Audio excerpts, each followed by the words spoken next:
What's up, YouTube?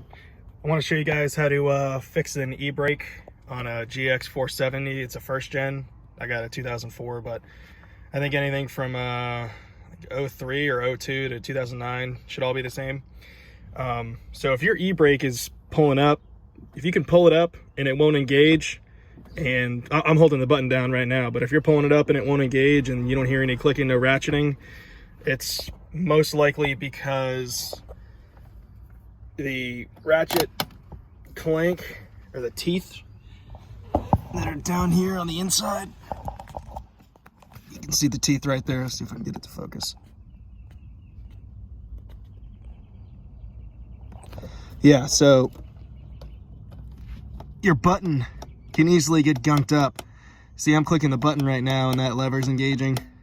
So what you got to do is you got to get in there with a screwdriver or some other thin tool and kind of, work around to this side and work around either side of it, and maybe spray some WD-40 in there, and just kind of work it up and back until it's ratcheting again.